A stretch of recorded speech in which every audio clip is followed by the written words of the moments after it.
Right then, I've decided to do a different game this time round. You know, it's always good to change things up a little, and yeah, just feature a different game that I wouldn't normally do. So as you can see, this is Ninja Gaiden for the Master System. This is. It's not a dramatic change. It's still Sega's, I guess, but you know, it's a different system that I'd normally do.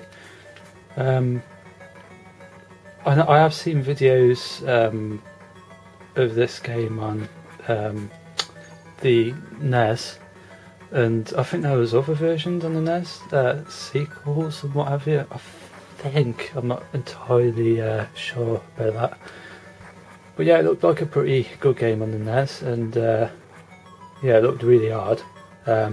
It's just as hard on there. It's doable, I'd say that. It's not like banging your head against the brick wall, because some games are just too hard for their own good. But this game, I'd say it's challenging, perhaps a little annoying in places, but yeah, it's pretty good. You know, I'd say this game is better than Shinobi on the Master System.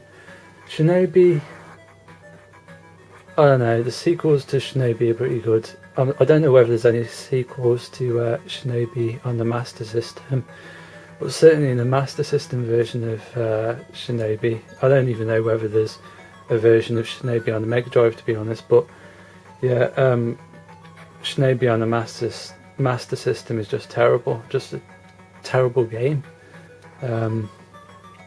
Just everything about it, I think, I just don't like. The graphics, the gameplay, it just all seems a little off.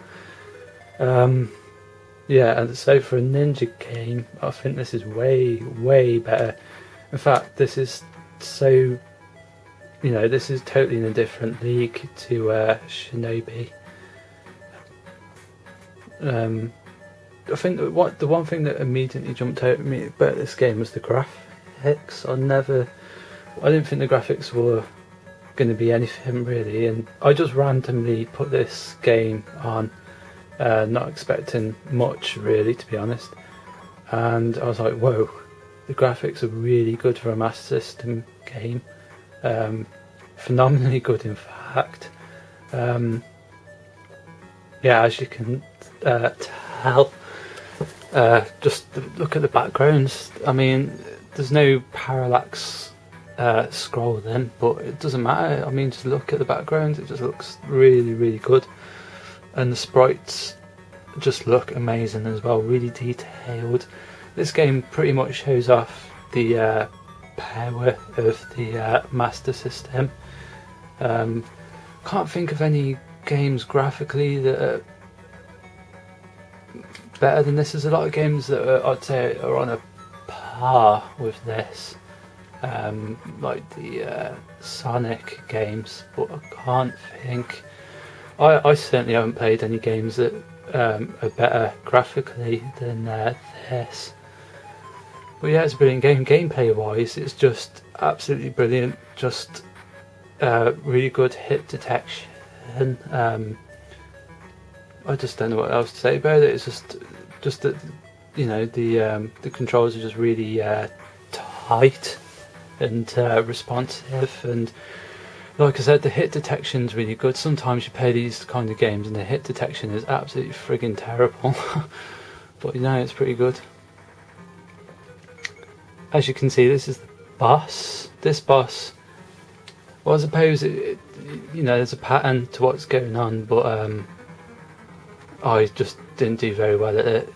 It's the first time I got to this boss, so yeah, didn't do too good. I got past him, but yeah, I lost nearly all my life doing it.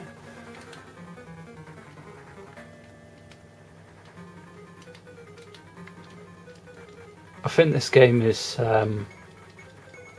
quite difficult, to be honest. I think even if I played this back in the day when I was better at these kind of games, because let's face it, modern games now are just so much more easier than what we was used to back in the day.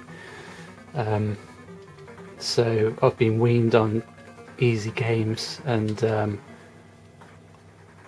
I can't get that far in this game, and I know I would have got a hell of a lot further when I was younger.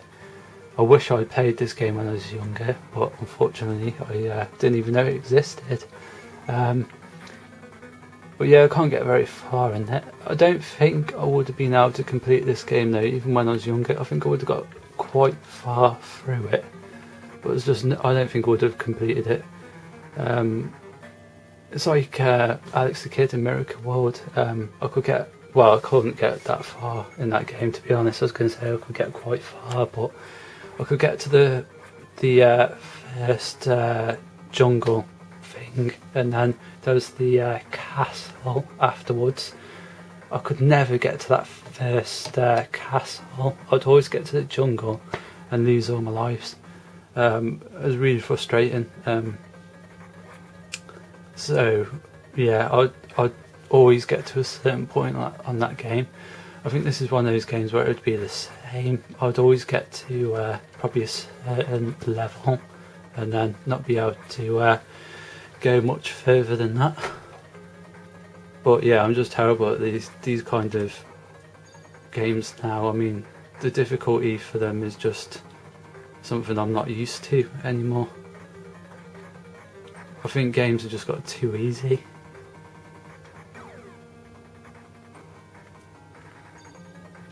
I've heard as well that sometimes when these kind of games come over from Japan, they ramp up the difficulty in the games for Western audiences. I don't know whether they do it for every single game or all games or whatever, but I've heard that's what they do, you know, or can do. Apparently, from what I've heard, Japanese kind of don't like games too difficult. So I've heard, you know, that in some games the difficulty is just, you know, ramped up. But I mean, I think the difficulty in this, especially for me now, would need to be toned down a hell of a lot. But as you can see, the game is just absolutely amazing. This level graphically ain't all that, but yeah, some of these little bits here just really annoyed me. I think one of the things that make this game difficult, or at least ramp up the difficulty a bit more, is that when you get hit by one of these guys or by a missile or whatever, instead of you just getting hit and then you're doing that flashing thing, for the most part you get hit and then it makes you jump backwards. So you get hit, you start flashing, and then you jump backwards. Now if you're next to now if you're next to a load of spikes in the ground, you're obviously going to lose your life, so that just makes it more difficult. But anyway guys, I hope you've enjoyed this game, and I'm certainly pretty impressed with it, so there you go.